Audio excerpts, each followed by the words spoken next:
Bonjour, cette vidéo est destinée pour les premières années en L1, sciences sociales. Vous trouverez ici quelques recommandations concernant les interrogations TD, les examens. Voilà. Donc, on va voir premièrement 2 ou 3 exemples de questions de l'année passée et on va récapituler quelques recommandations ou conseils pour celui qui veut avoir une avance, celui qui veut avoir un pas d'avance. Voilà, dans ses études. Donc, on prend cet exemple. C'est 3 questions qu'on a eues au premier semestre, l'introduction à la psychologie, l'année dernière. Donc, on nous a donné 3 questions. Donner une définition à la psychologie. Quels sont les objectifs de la psychologie? Citer 3 grands domaines de la psychologie. Donc, ici, je ne vais pas vous donner la réponse, mais je veux juste vous donner une idée comment répondre. Donc, la première des choses, suivez le prof. Il faut suivre le prof. Comment il a... quel est l'axe important pour ce prof? Comment il a organisé le cours ou la séance de TD? Il se base sur quoi? À chaque fois, le prof parle, il vous dit, voilà, c'est très important, cette partie est très importante. Eh bien, il faut suivre à la lettre. Voilà, il faut suivre. Parce que chaque prof, peut-être, a des méthodes différentes à un autre prof, etc. Donc, ce qu'il faut retenir. Dans la définition, question de définition se répète toujours. Question de définition. Toujours, il faut dire que c'est une science. Qu'est-ce qu'il faut inclure dans cette définition? C'est une science. Son objet d'étude. L'objet d'étude de la psychologie, c'est le comportement et les processus mentaux sous-jacents, par exemple. Donc, vous avez une partie de la réponse. Vous pouvez inclure l'objectif en général, dans cette réponse. Vous pouvez inclure un petit historique. Par exemple, quand vous dites qu'en étant, elle était reliée, avant qu'elle soit une science, elle était reliée à la philosophie comme les autres disciplines. Après, elle s'est développée, elle est une science, etc., etc. Donc, il faut toujours se référer au cours, au prof. Voilà. Ouais, c'est un exemple. 2 autres exemples. 3 questions posées lors d'une interrogation à l'introduction à la sociologie. Donc, les questions sont: quelles sont les caractéristiques d'un phénomène social? Quel est l'apport de la révolution intellectuelle au développement de la sociologie? La troisième question, ce genre de question se répète toujours. Expliquer à partir d'un exemple la différence entre la sociologie et la psychologie. Donc, les questions qui concernent un exemple, donner un exemple, bon, les questions se diffèrent, ce n'est pas la même question, mais ce genre de questions où on vous demande de donner un exemple et de suivre les étapes que le prof vous a dit, ce genre de questions se répète et se répétera pour toujours. Parce que lui qui peut donner un exemple organisé, directement veut dire qu'il a compris au moins plus de 50% du cours ou des séances TD. Donc ici par exemple, c'était le premier semestre bien sûr, donc pour expliquer par exemple la différence entre la sociologie et la psychologie. Donc c'est simple, vous prenez un exemple. Il faut se souvenir de définition de la sociologie. Elle étudie quoi? Elle étudie déjà les relations, les phénomènes d'un groupe. Par contre, en psychologie, elle étudie le comportement individuel et les processus mentaux qui l'ont poussé à ces comportements. Donc, j'ai pris le... Bon, c'était rapide, je ne sais pas. Mais j'ai eu 11. Bon, quand j'ai répondu, j'ai eu 11. Je n'ai pas eu une bonne note, mais quand même. Donc, j'ai pris un exemple, le Hirak. J'ai essayé de rédiger que dans la sociologie, si on va étudier le Hirak, on ne va pas se baser sur les individus et leur comportement individuel ou leur pensée individuelle. On va se baser sur le phénomène de groupe. Comment, par exemple, comment ces gens qui participent au Hirak, est-ce qu'il y a d'autres phénomènes qui les ont poussés à faire le Hirak? Par exemple, le chômage, par exemple, ou la bureaucratie, par exemple. Par contre, si on l'étudie en psychologie, on va devoir étudier chaque cas, on va sélectionner des cas, on va étudier un cas, des cas spécifiques. Par exemple, on va étudier pourquoi un homme a participé au Hirak. Parce, par exemple, il est presque dépressif, parce qu'il ne travaillait pas. Donc on va expliquer le comportement de Hirak à partir des comportements individuels. Par contre, pardon, pas le comportement Hirak, le phénomène. Par contre, en sociologie, on va expliquer ce phénomène Hirak par des phénomènes, par des choses qui se passent en groupe. Voilà, ça c'est l'idée générale. On va voir un autre exemple. Non, c'est pas ici.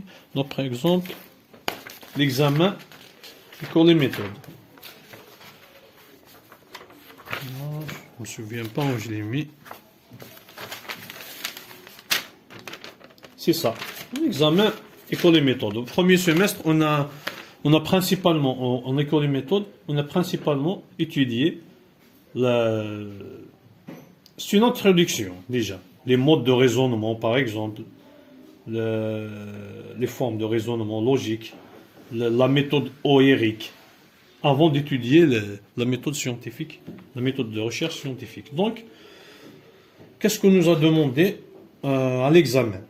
L'examen, voilà. Il y avait deux questions qui se ressemblent. Une, il nous a dit comment procéderiez-vous pour étudier un phénomène social. Point. Ici, la question, c'est comme s'il vous disait, donnez les étapes d'une recherche que vous avez étudiée dans mon cours.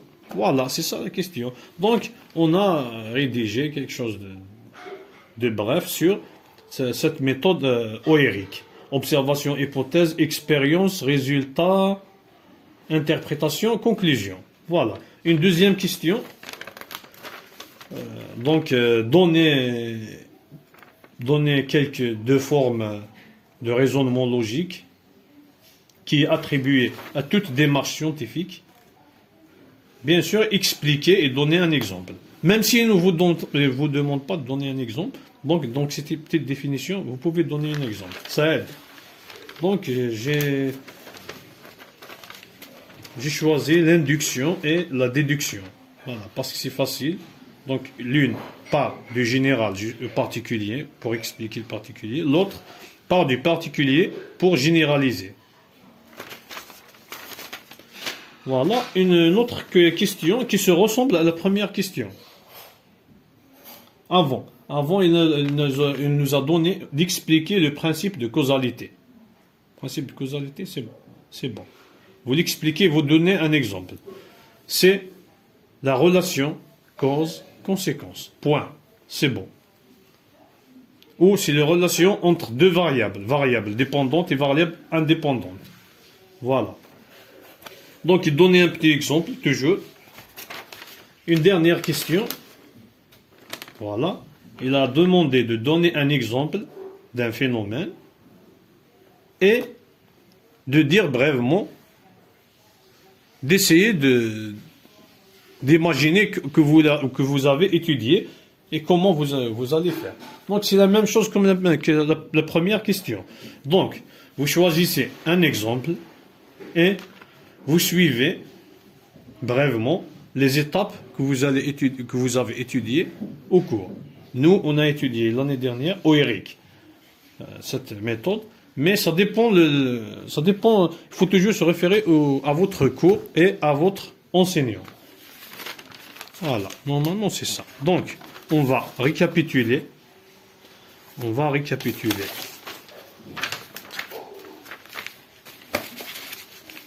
Donc, qu'est-ce qu'on doit? Quel est le minimum qu'on doit préparer?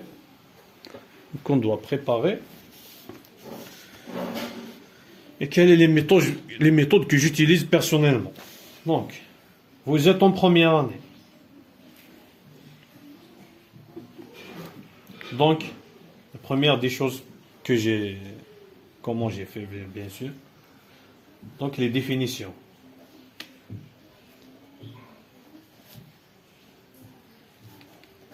Définition. Il faut toujours, avant l'examen ou avant l'interrogation, préparer une définition pour chaque discipline, pour chaque science. Par exemple, une pour la sociologie, une pour la psychologie.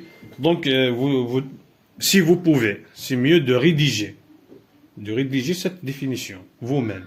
Donc, vous allez chercher un peu, je suis avec l'Internet, un peu dans votre cours, la définition que le prof vous a donnée. Donc, l'essentiel dans la définition, c'est dire que c'est une science. Son objet d'étude. Si vous pouvez aussi dire les méthodes utilisées,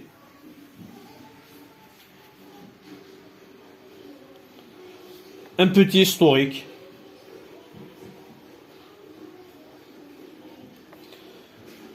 l'objectif en général.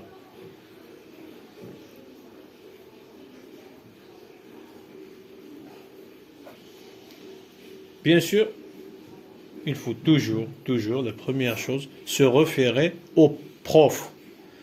Voir comment il a fait son cours, comment il a donné, sur quoi il s'est basé. Donc, la structure de cours, vous pouvez, d'après la structure du cours, vous pouvez conclure comment vous allez répondre. Voilà. Donc, pour moi, il faut préparer toujours des définitions que vous allez préparer vous-même à l'avance. Avant les interrogations, il faut avoir une définition pour chaque discipline. Et c'est 1. 2. Les objectifs. Donc, comme on a dit, ici, vous pouvez donner un objectif en général, mais les objectifs de chaque discipline énumérés. 2, 3, 4, 5. Donc, bien sûr, selon les cours. Il faut les préparer. Donc, on a la définition, on a les objectifs, on a un exemple. Un exemple sur des ondes réelles. Concernant l'exemple, si votre prof vous donne un exemple, ça dépend, je parle en général, il vous donne un exemple, eh bien, je vous conseille de poser des questions. Le moment où le prof vous donne un exemple, posez des questions pour comprendre exactement cet exemple, comment il est expliqué, quelle est l'idée que le prof vous a donnée. Donc, si vous pouvez le noter, il faut l'inclure dans cette genre de fiche de révision. Si le prof ne vous a pas donné un exemple, essayez d'après ce que vous avez compris, de préparer un exemple à l'avance. Au lieu de d'imaginer cet exemple. Le moment de l'examen. L'examen, ça dépend, 1 heure, 1 heure et demie. Je ne vais pas perdre mon temps à imaginer, à faire la démarche. Je vais le préparer à l'avance. Déjà, vous allez comprendre bien le module. 2, si cette question tombe, vous êtes déjà préparé. C'est mon avis normalement. Normalement, c'est les questions qui fréquemment qui se répètent. Après, chaque prof a sa méthode ou ses préférences ou sur les axes qu'il va se baser. Et voilà, une dernière chose, avant de finir, soit les précurseurs, les fondateurs, ou les figures représentatives. Les figures représentatives, par exemple, d'un domaine. Donc, chaque prof, donc je répète, chaque prof, par exemple en sociologie, il y a un prof qui vous dit Émile Durkheim, Émile David Durkheim, Max Weber, Karl Marx. Voilà, il faut avoir au moins une petite biographie. C'est qui Durkheim? C'est un Français. Par exemple, c'est quoi avant la sociologie? C'est quoi? Il a par exemple, on dit qu'il est diplômé en philosophie. En philosophie déjà, Émile Durkheim. L'essentiel, il faut avoir une idée. Donc, si votre prof se base par exemple, Émile Durkheim, Karl Marx, Max Weber. Donc, il faut savoir c'est qui. C'est scientifique. Au moins en général. Il faut avoir une idée et sur leur méthode, sur leur théorie principale. Ça, c'est un. Par exemple, un autre prof se base, il vous dit Émile Durkheim, hop, Ibn Khaldoun.